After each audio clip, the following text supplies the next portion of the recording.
goes from 40 to 50, and you get off to get a pro card and masters. Like 10 years 100%. is a long fucking time, 100%. Yeah. What was the other question? Peptides? Yeah. What made us start using them with clients? Okay. I didn't mean to glaze over that question. I didn't know why. I was curious what the second one was. Um, I would say just because there's enough, there's enough like proof and evidence now, right? Over the last, I'd say, what, year or two, since like these peptides have become way more prominent, I'd say, right? Um, with just like results and stuff that they work. And obviously, like, there's not like a huge abuse of them. Like, they're not going to fucking destroy your health and hormones and stuff. And like I said, they work, and there's also a lot of health benefits that go along with like something like a GLP-3, like retatrutide, like with your insulin sensitivity and things like that. There's obviously like peptides like BPC and TB that are like just absolutely phenomenal for recovery. And like Matt and I can both just attest to that because we both had like major fucking tendon, you know, surgery. What's up, Jose? Um, Jose. and there's just like a lot of proof out there of like the benefits for a lot of different things. There's so many different ones. Like I don't think Matt and I really use like a fucking variety of like 10 or fucking 15 of them that are like some are out there, but I would say we use the main ones, wouldn't you? And my fellow classic physique pro stopped in Irfan. He's from Jersey. I'm not sure exactly where, but he's got a really good physique. Thanks for stopping in, dude. Um, yeah, I mean the main ones, like you said, BPC, TB, the GLP-3. Experimenting a little bit with GHRP6 for appetite. Um, Did I I still tell use you about not the one technically time a. did I ever tell you about the one time I took that? All right. I'll tell you afterward. Would you eat like six cheesesteaks or something? I had like 160 some pieces of sushi. It was disgusting. I couldn't stop eating, bro. I was at the all you can eat place for like 2.5 straight hours. It was bad. My blood sugar kept crashing. I'm gonna need this stat. But anyway, yeah, Yeah, go ahead, the Scott. other thing with peptides is it's they're getting more commonly used in modern medicine, like by real doctors. That's why, excuse me, if you guys remember modern amino, not modern aminos, God forbid they get shut down. Amino Asylum got shut down. That's because the FDA was starting to take a harsher stance on some of these research chemical companies because they're cheap alternatives to pharmaceutical grade peptides that could be, being sold to doctors who are going to then prescribe them. Yep. Yeah, man. They work though. Gosh, they definitely do. Um, all right, go ahead. What do you got? Okay. This is probably a tough one, man. Best gym you've ever been to. Um, huh. Fucking hard. Um, that is tough. Yeah, I don't know. Before I had the shed, I've been to pretty much all of them in Jersey, like over the years of training and bodybuilding and lifting. But um, Eric Ramirez's gym, Iron Outlaws, up in North Jersey, is fucking phenomenal. Um, Diamond Gym is phenomenal. It's probably that's definitely the most hardcore gym I've been in. Diamond gym, yeah. That's the one Yeah, where they slap you in the face and make you do burpees with it's finger like it's sets. like a Branch Warren, like in Yeah. his prime peak type gym. Yeah. Ah, man, this is really hard. I have to say, this is actually a really fucking hard question, man. I want to say, honestly, either the ProFit Deer Park that I go to, I'm just biased. I fucking love that gym. But that or actually the gym that I was just at in PA over the weekend, the one that Matt manages, Matt Yep. Device, the Bethlehem, PA. Yep. Dude, they got fucking like you know how a lot of the new equipment sucks, but the new equipment that's good is like fucking amazing. Yeah. They have all of the right pieces of the right equipment. Like they got all the Panada ones that are good because a lot of Panada is shit. They have all the fucking really nice Atlantis pieces. They got some the fuck is it? Mega Mass or whatever, and that shit is like super hard to find. They just got all the right pieces. I don't know. Like there's something I fucking love it. And the other thing is it's like it's not like it's a super clean gym, right? Like they painted everything and whatnot, and they keep the place clean. But like like there's super influencer gyms like Iron Revolution. Yeah. Like it's got like kind of lighting like that, but it's not like it's actually like a good bodybuilding environment Yeah. in my opinion. So I don't know. The gym is pretty sick. It's all that matters, man. Yeah, I would. Yeah, I'd probably have to say Eric Ramirez's gym, Iron Outlaw. He just has I'll have to check it out. all that shit, man. That we We could take a trip one day. yeah, bring the Beamers. Yeah, fucking, you know. Um, he just has every Nautilus, Cybex, Life Fitness, old school piece, and everything's just metal. Dude, I've loved all those types of pieces for so long, and I think they'll always That's be the my best. favorite. It's just I've had the opportunity to train on them for so long. So now that I'm having the opportunity to train on some of the newer pieces I like the gym I go to with all that Atlantis equipment that I'll keep to myself so that it doesn't get swarmed. Um, like I don't know, I'm starting to like fall in love with some of the really nice pieces that are new. Yeah, I don't blame you. Yeah, I mean, fuck. If there's no gyms down here that even have that shit. Like if I wanted to leave my shed, there's no fucking gyms that have it. Yeah, You know what I mean? yeah, it There's sucks, but yeah, I mean, what am I gonna go to? Fucking LA Fitness or Giant Fit? Like I don't want to, yeah. What else we got here? Best places for new coaches to learn. best play. You listen to us. There's mentorship. There's Most importantly, yeah, no, you listen to us. There's no, mentorship. kidding. There's mentorships with a lot of like the good top guys that have coached for 15, 20 years that might not be coaching full time like that anymore, but they they mentor coaches like myself or Matt like through different educational things like hormones and diet and all that.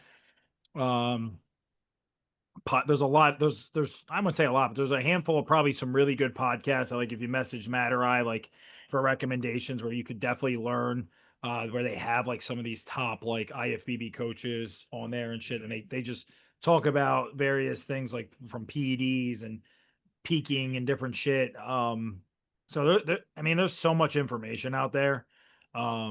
But I would, Yeah, there's a couple of places like I've learned heavily from John Meadows content, which you can find on YouTube or mountaindogdiet.com. You have to pay for a subscription for that. But he's got a fuck ton of good content on there. And if I were to say I've learned who I've learned from the most is probably from John and his content, and who I resonate with the most is in terms of my coaching philosophies, as well as my training philosophies, honestly. But yep, he's really good. Everybody talks about the J3U. I will say great content. I love how it's structured and professional. Um, that being said, don't take every single thing for gospel. I think right, that goes for across every you know facet of right, anybody you're learning from, right? You need to have hands-on experience and learn for yourself, right? yep, Um, but I know there are some things that I definitely disagree with Jewett on just because he's a very data guy, right? yep, And yep, there's nothing finite in this realm because there are way too many variables that'll impact the outcome of any study that they do. And nine hundred times out of percent, 10, the studies that they do in this realm are not on bodybuilders.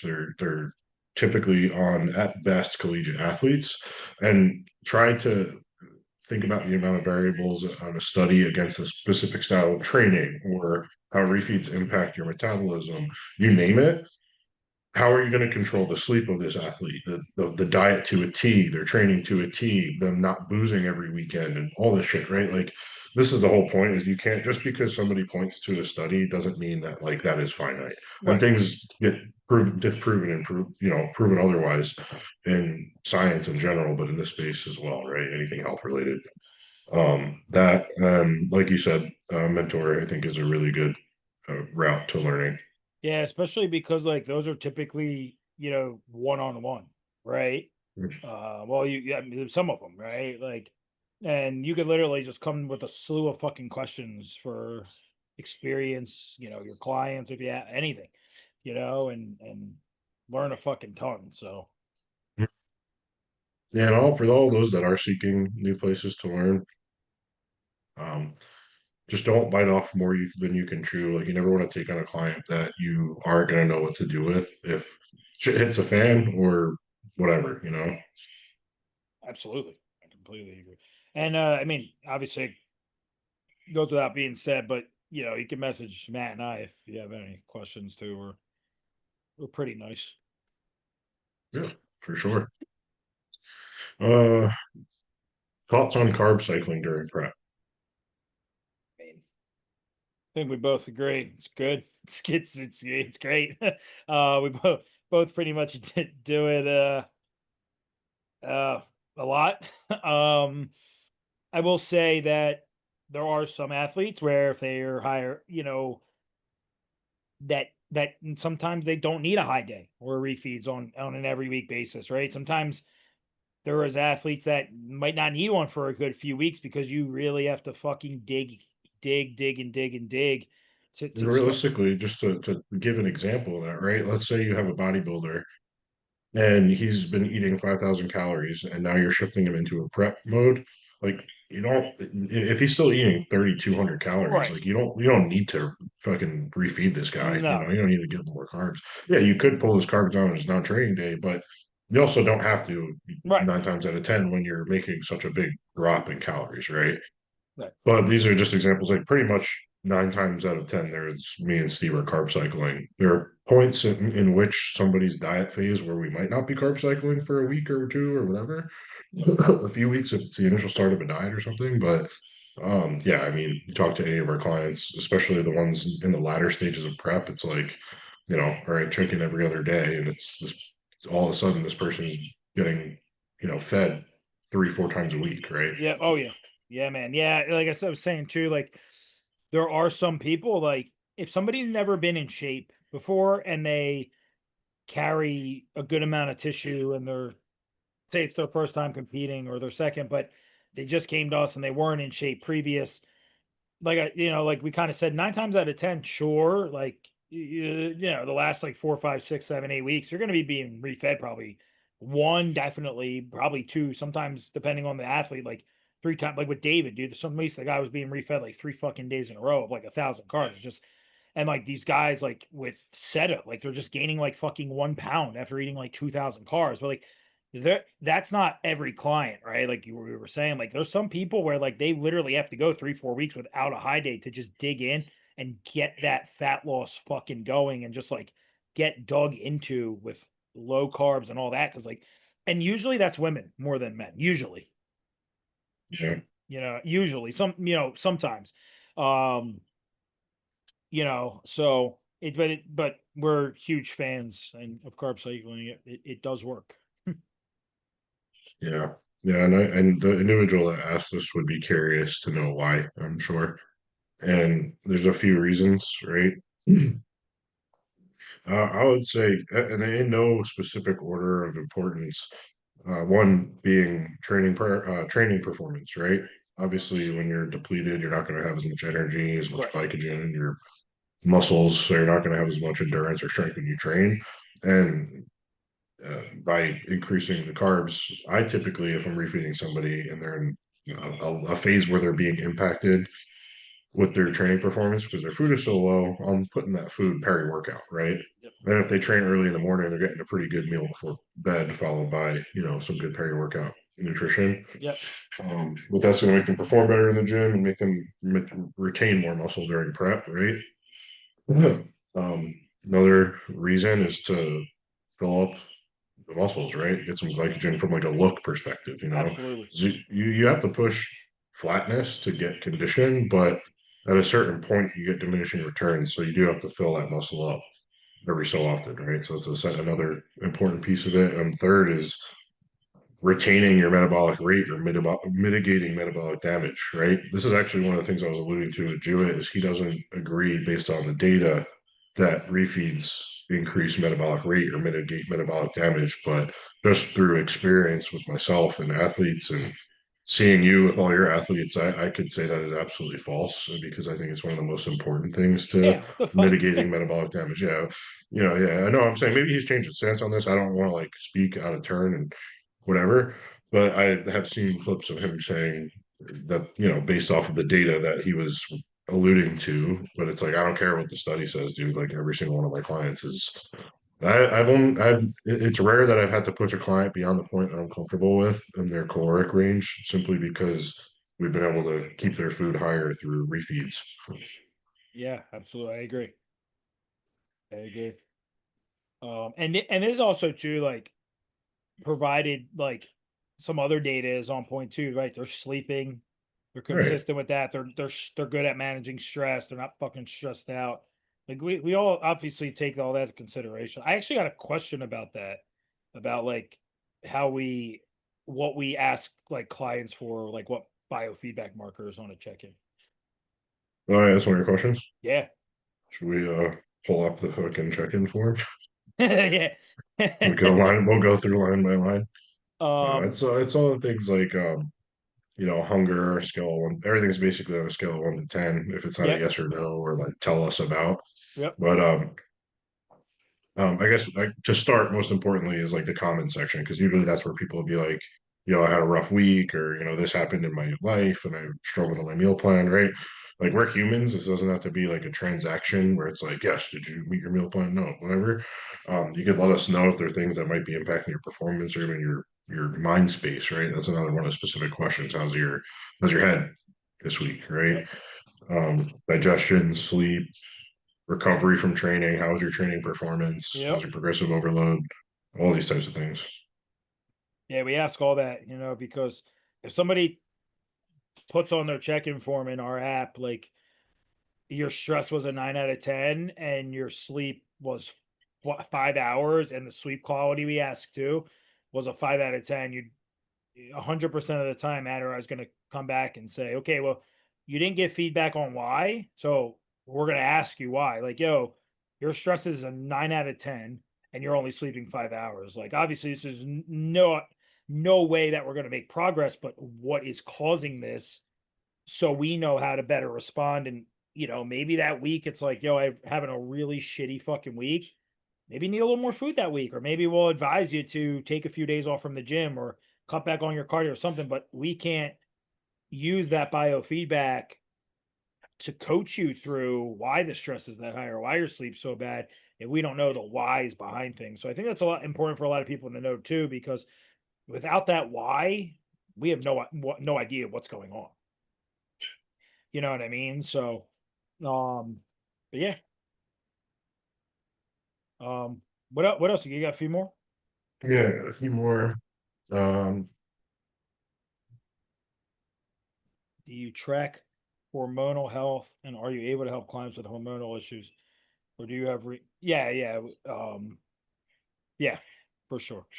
yeah, We both Steve and I require our clients to get blood work. 100%. I, I We I require at least twice a year. If you're a natural athlete, like I'll be a little more lenient once a year. But if you Yep. go through like a heavy diet phase, you definitely have to get it after if you're natural.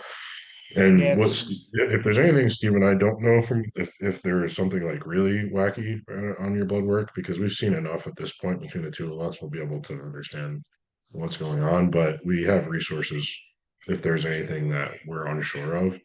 And beyond that, I partner with a clinic, I mean, they do well a ton of things, but they do things like HRT, and they have specialists that, I had a call today with one of my clients who went through Vivo Health Solutions, a clinic I partner with, got his blood work, shared it with me, shared it with one of the folks that we're working with over there. And we all hopped on a call and we walked through it together.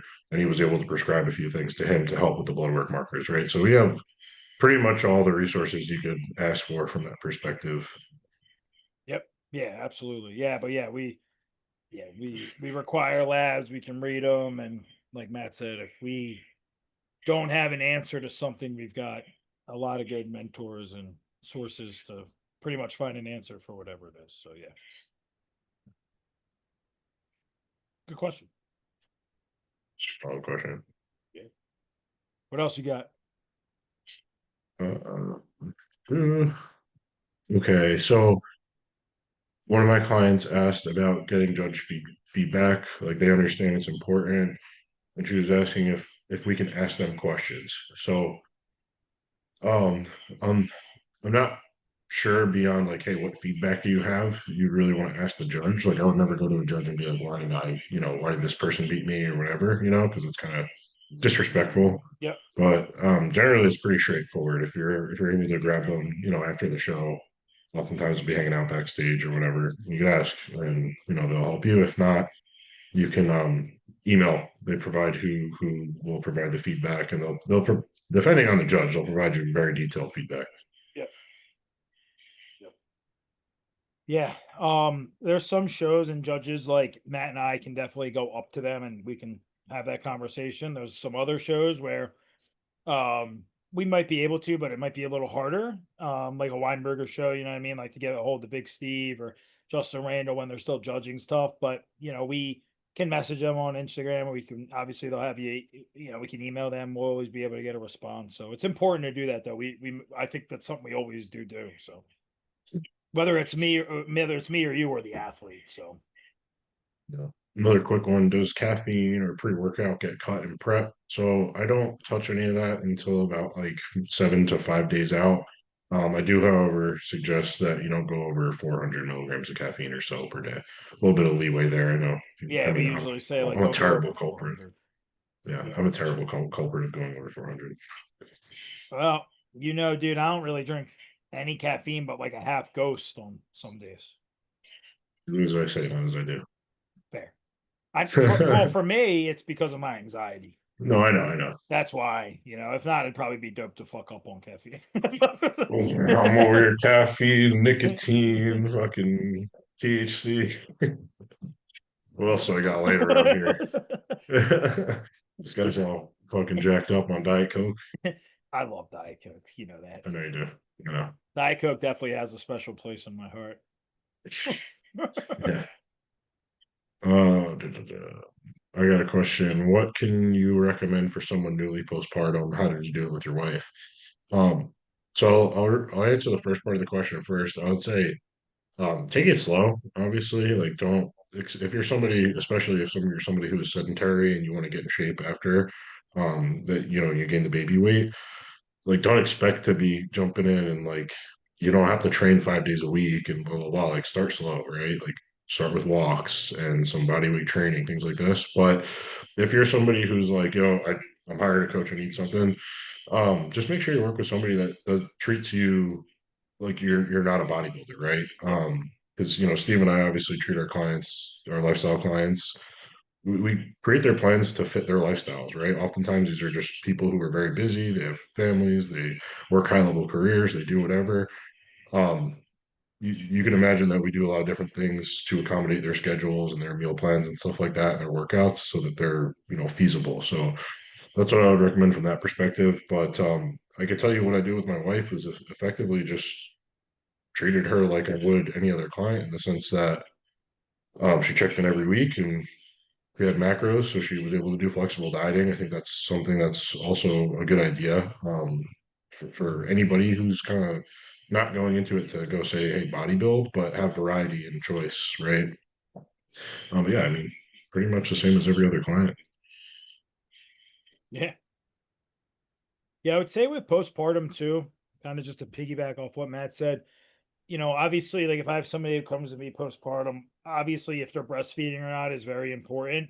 Because if they are, they're right away going to require a higher caloric just base to be able to supply the milk for the baby, right? And that's obviously, and will tell people that's the number one priority. So weight loss might have to wait until the breastfeeding's done because obviously number one is you having enough milk and healthy milk production for your baby, right? And but I think a more important thing I could tell people that we could start to build upon is the habits and the healthier habits while they're still breastfeeding to actually build us to being able to get their body ready for that calorie deficit that they're desiring to get into while they're breastfeeding, right? Start tracking your steps, your water, checking in consistently every week, weighing your food out, portion control, and all that. And then by the time they're done breastfeeding, you're ready to get into a deficit, and it also gives your thyroid a little bit of a break postpartum to actually get back to a regular stance. Think because Sam didn't breastfeed with either of the kids. Well, I mean, neither did neither, but like I just know that my one client, Alyssa, started up with me a month in, like a year and a half ago, a month in, found out she was pregnant. And then literally like a week after the baby was born was like, I'm ready to go. You know what I mean? Right. But I was like, whoa, you're breastfeeding. Yes. So then that's kind of how I approached it with her. And, now she's down like 30 pounds or so, but her food was higher, obviously, for the first 6, 7 months because she was breastfeeding. And she understood that, but the habits were already built. So by the time that was done, we ran our labs, everything was good. And then it was like I pulled her calories down like 300, 400, and it just transitioned right into a deficit. Good. You know what I The mean? the breastfeeding burns a ton of calories too. Well, that's Like what, right. That's what, yeah, producing it's producing fucking the milk in crazy. and of itself. It's fucking crazy, dude. It's nuts. Um, goals for 2026. My goals or, Both of us. oh, um, fuck. So I want to get back. I'm gonna get back on stage next year. Um, so that's obviously a goal. I would have been on stage this year if I didn't blow my fucking quad tendon out last year. Um, keep and then I guess we're talking goals. What, just with bodybuilding and coaching and shit. That's like my bodybuilding goal. Um, and just keep Matt and I, and we got a really fucking solid thing going, man. And I'm really grateful for it, and just keep building our fucking team, man. And as like a whole, individually too, like my clients, his clients, but as a whole, and like a whole team, and then just keep getting better at what we're doing. We got a lot and I'm not just saying this, but we have a lot of really, really good fucking athletes like that are really coming up, and a few will are definitely gonna have pro cards next year. Like I would be 95% confident in saying that.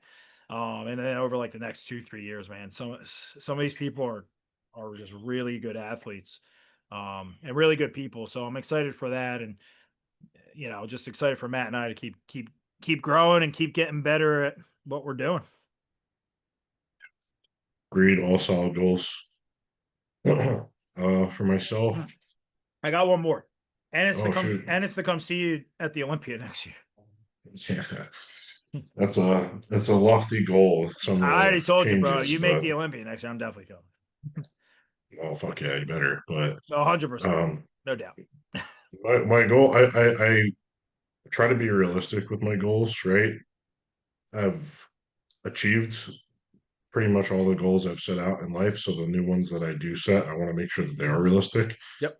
And I think winning a pro show is realistic. Going to Olympia, I don't know if I'm going to be able to win 2 pro shows, and I don't want to rack up points to just go and get last place at the Olympia. You know what I mean? Yep. But I do think, and I've gotten feedback from some folks that I do know will give me the honest answer and are, you know, sparing in their positive feedback. And I think it's a realistic goal to win a pro show next year. Um, Secondly, I mean, I probably shouldn't put this on recording, but I want to be able to quit my full-time job and just have coaching be my main gig because I'm close. I'm close, and it's only going to continue to grow. So, Yeah, we're getting there. um, yeah, that, and I'll keep the super personal stuff to myself. Yeah, it's fair. It's fair. You got any more? Are you taking new clients? Yes. And that's, I had one other one too. I don't know if we're the right guys for this one to answer. Oh, I I'm can't wait to. certainly not. Biggest tips for getting more views on Reels. I'm not the guy.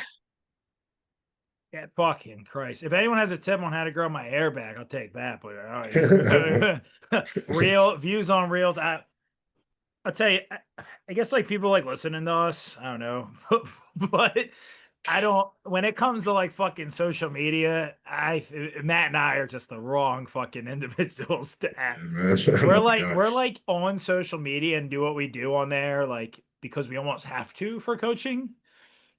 You know what I mean? But we're so Dude, fucking. yeah. I mean, I would have no clients if it wasn't for I mean, Instagram. you And know, we're I like, mean, like you know, it's the world we live in, it right? Like is. it is the world we live in with It's this how I industry. advertise. It's how I post the informative reels up. It's where I post the reels up from here on our podcast. It's how we post our clients up and whatnot. So we're definitely the wrong people to ask for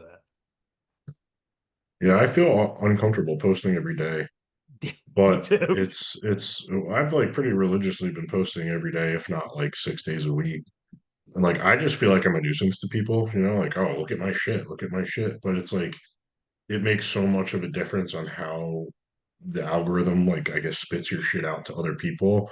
Because there's a direct correlation between times that I post every day or almost every single day and how many views my shit get. Um, and yeah, I mean, again, it's just part of what we have to do to grow our brand. Yep, that's what it is. We got a bit better with it. Yeah, yeah. Yeah. Well, I think that's it for me. All right. Let's see what we got. So I got the one about the biofeedback, which we answered. Um. So what is your guys' process like for adjusting a client's plan when they plateau? So it depends on what's going on, right? How Yeah. long we've been pushing the person. What's the Right. plateau? Is it going? Is it improving season So or is it cutting season? so I will say this, right? First and foremost, a lot of people view a plateau based off the scale. And that Oh, yeah, I fucking Christ. fucking hate that. If I compare visuals from a month ago to that day, right, or 2 weeks ago to that day, or even a week ago to that day, and we can visibly see changes, right, and to your guy, to a client's eye, that might be minute, but for Matt and I, who like do this fucking all day, and we've seen a lot of people, we can point out like, look at the difference in your midsection or your from even from a different angle, right, like your side photos or your back photos or your front. So if there's visual changes, you're not plateauing, right? If it's just because the scale's not moving, doesn't mean you're plateaued, right? So if whoever asked this, that's kind of what they're going after. Like when the scale stalls, that's not a plateau, in my opinion. Definitely not. You gotta realize, like, when you get put on an optimized plan, a high protein diet, training that is built specifically for making your muscles look better, for bodybuilding purposes, because that's effectively, you know, the best style of training, Right. for that purpose. Changes happen quick and you build muscle tissue and you lose body fat. Like I have a client, my client Eric, he's been working with me probably since like June or July. He we went to a diet phase and we've been in a growth phase for probably like 6 to 8 weeks. And he's only 2 pounds heavier than he was when he came to me, but like I had the picture side by side today. It was like completely different, just so much bigger. Yep. It's how it goes, man. People don't realize the power in an optimized plan and body comp changes.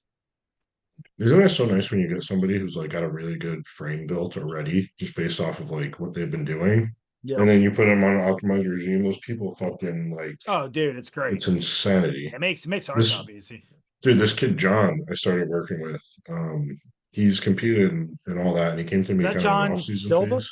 Yeah, yeah, Yeah, he yeah. looks good, dude. Dude, he He's fucking fucking good. like he impressed the hell out of me, man. We did a Yeah. quick, did like a 7 week diet phase, lost a bunch of weight, and I've been feeding him up for I don't know, maybe 5 weeks now, 6 weeks. And the kid is just getting bigger and bigger and bigger. It's crazy. Like, no, he's really not getting body fat. Yeah. Yeah, it's good, man. He looks great. Yeah, he's a good dude. He's good, good, good dude. I like him. Yeah. When you're building a plan for a new client, how do you approach building everything from the ground up? Like, where do you start? Their nutrition or their training? I I I wanted to ask it because they did ask this question again. They asked it 2 weeks ago. Oh, yeah. I mean, I don't think there's a right or wrong answer to this There's question. It's not, just you what do know, you start on? I don't know. I don't really know where I go to mentally. yeah, me neither, man. It's actually like a question that actually kind of made me think like, fuck, what do I do first? But like, I don't, I would say really, it's not like we have to do their training first to do their nutrition or vice versa. Like you kind of just Matt and I's mind just probably starts just like goes like, okay, well, this person's overweight or they have enough body fat where we're definitely gonna have to recomp them or diet them down first. So then we can calculate kind of okay, this is where we want their macros to be. Then we look at the intake form, I'd say, and okay, this is the foods they really want to eat, or this is where their food was at if they know. There's so many different things probably that goes through our brain when we're constructing something. And then with training, it's is this a lifestyle person? Is this a competitor? How many days a week did you put on your intake form? You can even be in the gym, right?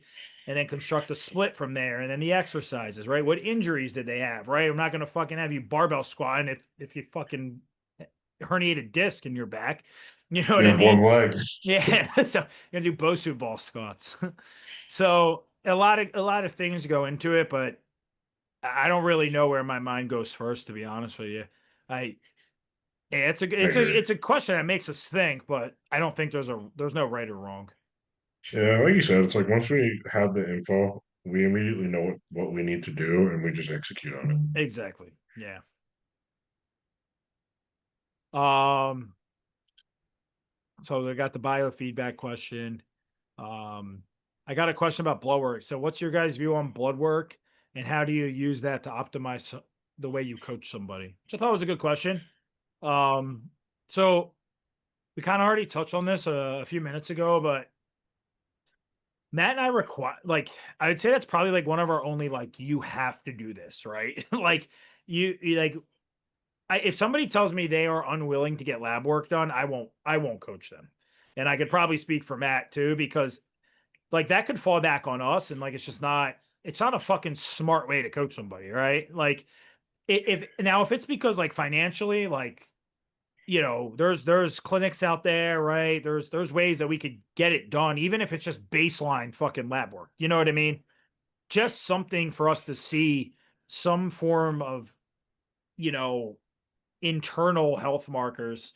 Um, I would Because say if your markers are off, like it's really challenging to get your body to do I was what you just want gonna it to say do. if you're not responding and it's been 6 months since lab work and we've been pushing a deficit and you're being honest that you're not cheating, your sleep's where it needs to be, and you're stressing all that.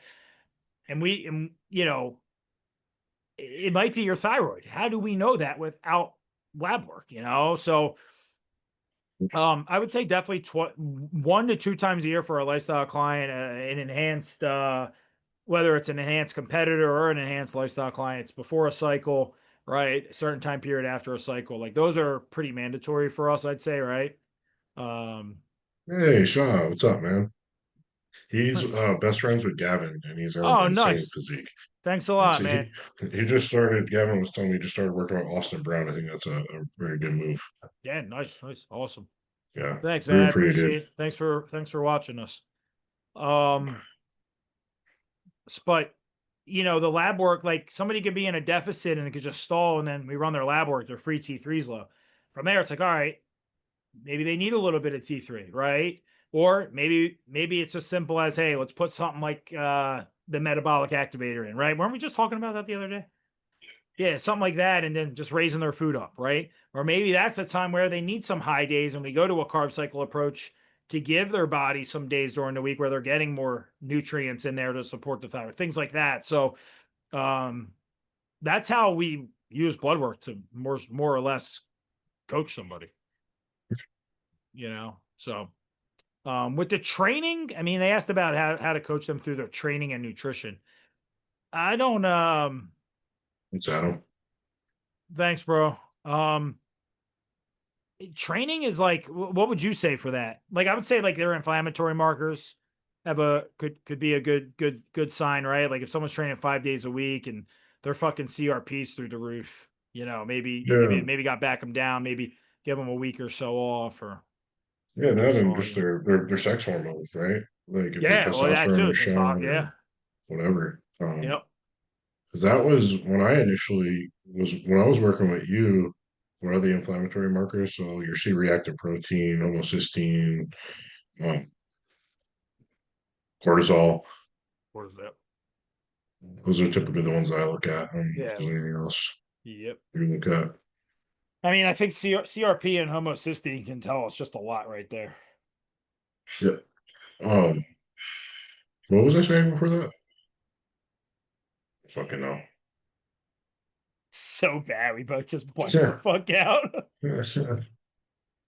um, but oh, we were talking about training and like the sex hormones and how, if their Oh, testosterone, so it's going to mess their training up. when I started working with you back in like 2021, I was natural, right? And I remember I was starting up my training wasn't great. My libido sucked, and I fucking got blood work, and I was like fucking 200 I tests or remember. something like that. I remember. Yeah. Then I went on TRT, and I gained like 30 pounds. Like it was just TRT. Like you didn't even give me a cycle or anything. I know. And that's just a perfect example of performance in the gym. We wouldn't have known Yep. that shit if I didn't get my labs, right? Yep. Yeah. Yeah. And it was so simple to optimize it, right? And look what happened. Yeah, I don't know, it felt fucking dude. It changed my life. It like fucking changed my marriage too, man. Oh, man. All right. I got another peptide question. Um, Anabolic steroids saved my marriage. I got I'm gonna pull. Let me pull my notes up from the 2 weeks ago. I had some good questions there.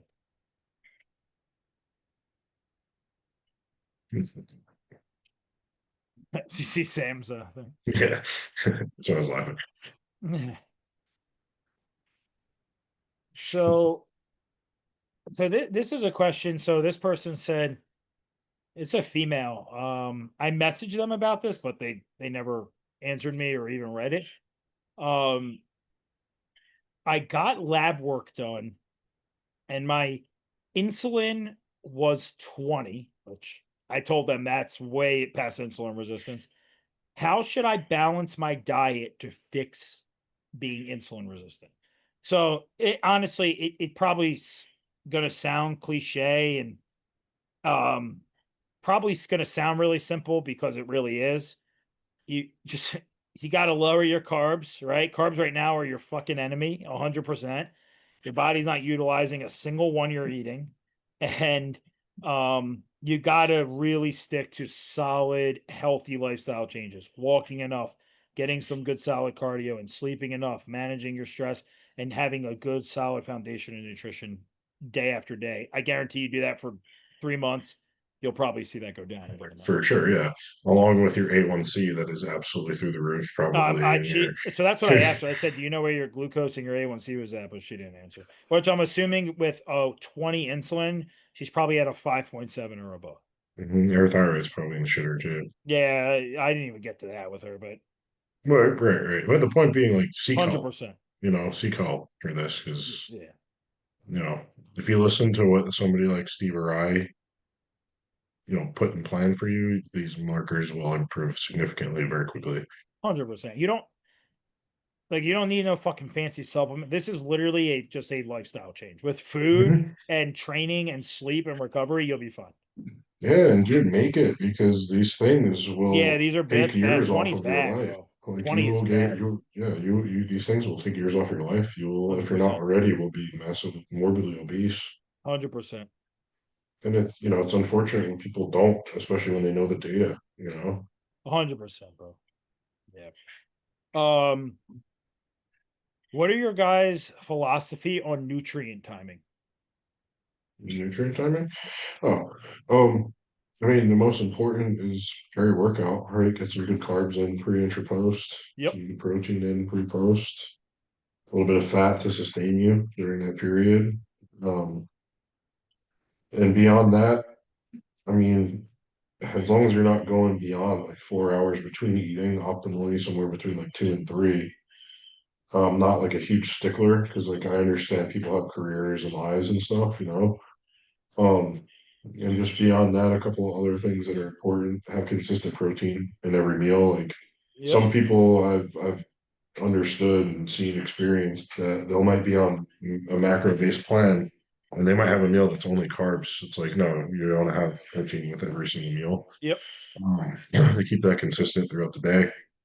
And beyond that, a couple other things. I guess one other thing that I've been doing a lot more lately than I've done in the past, even though I know it's very helpful. I was doing the no carb, super low carb breakfast for people to help increase their insulin sensitivity through the day, have that be a heavier protein fat meal. Um, and yeah, those are just some of the rules of thumb for Yeah. me. I completely agree. Yeah.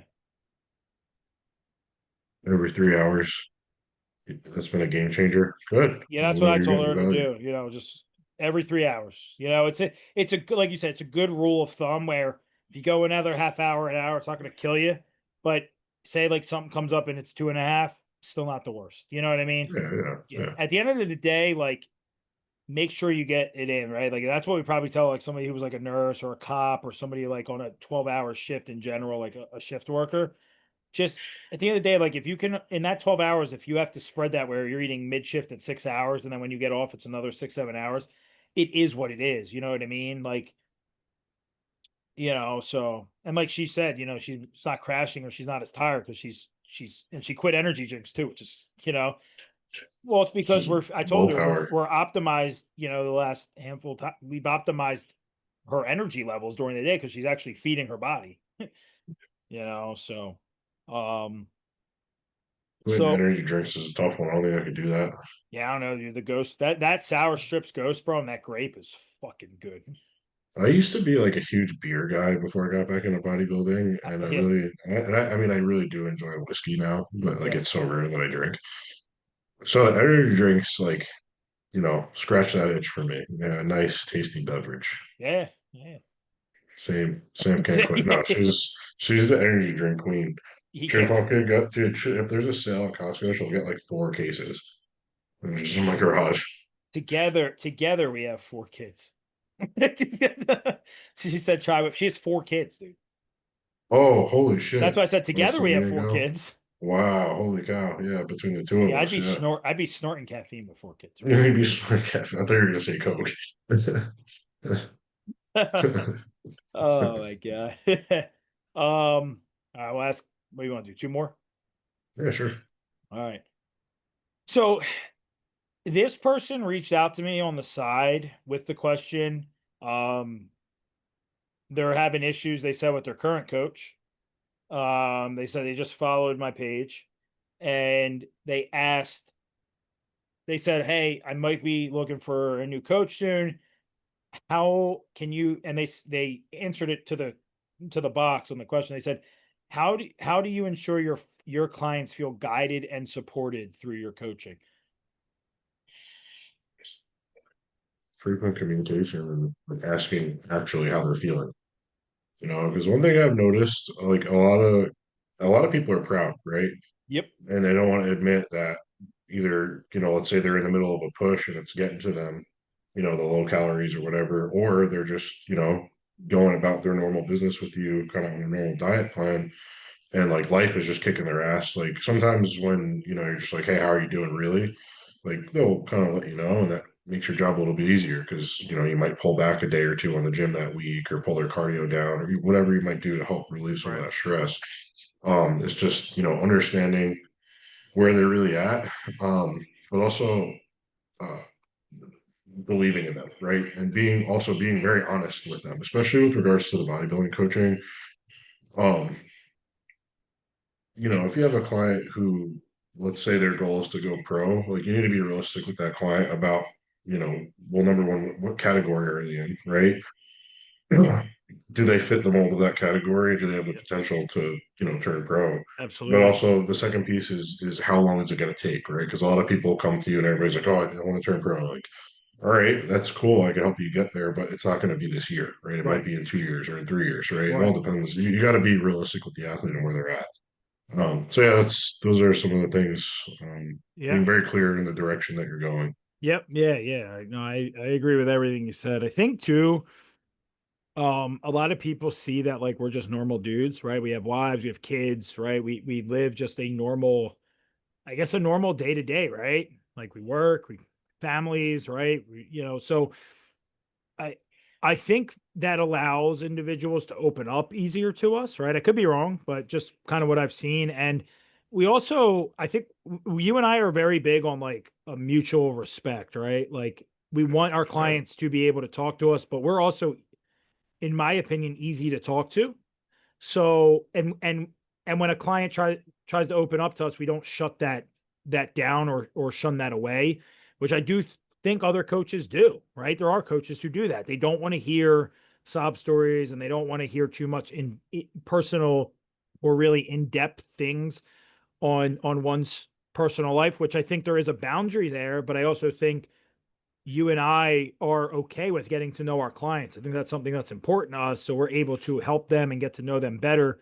We're very big on like that coach client relationship, and I think that is a very important thing that allows um, an individual to open up to us and it allows us to learn that person better. And it, in turn, I think over a long term coaching relationship, it helps us coach them better.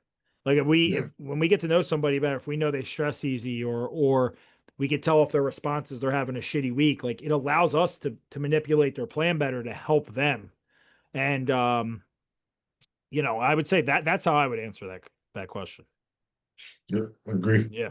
So all right, let's go. Let's do one more. So you want to? I got a training question and a nutrition. You want a training question? Sure, sure. Yeah. How do you guys teach your clients to train with intensity without relying on their ego to lift weights?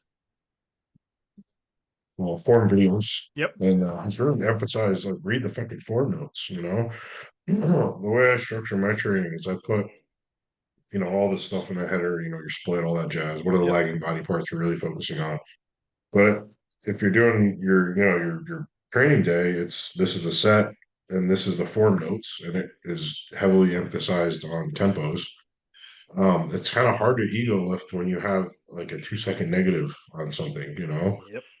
If you're used to squatting, we'll just call it 5 plates on a hack squat at a more rapid tempo.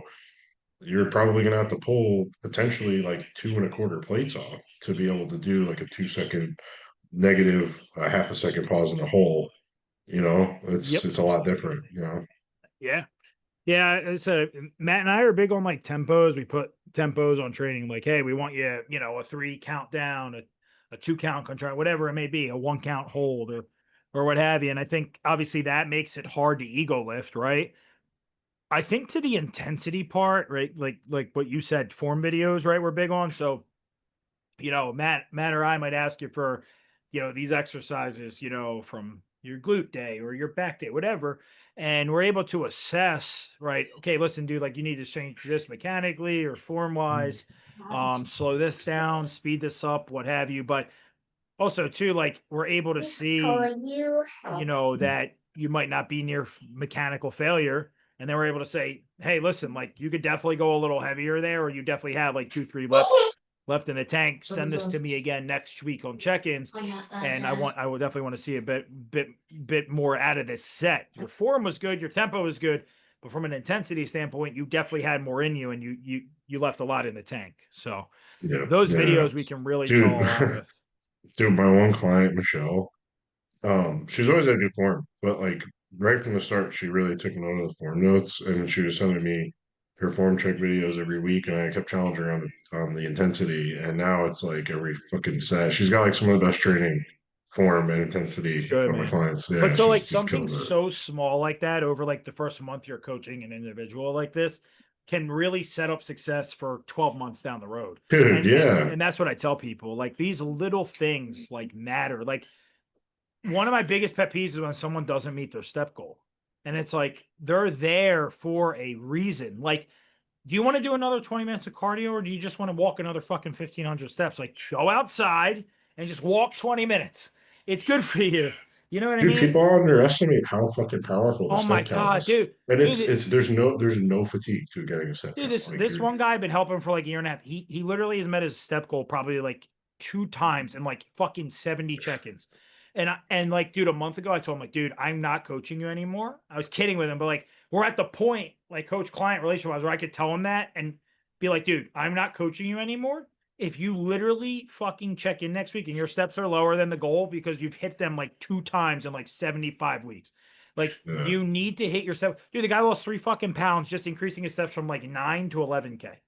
yeah, man, that's And he's awesome. like, and And then in Michelle, his notes on the Michelle, app and the form, he goes, I don't know what I did different.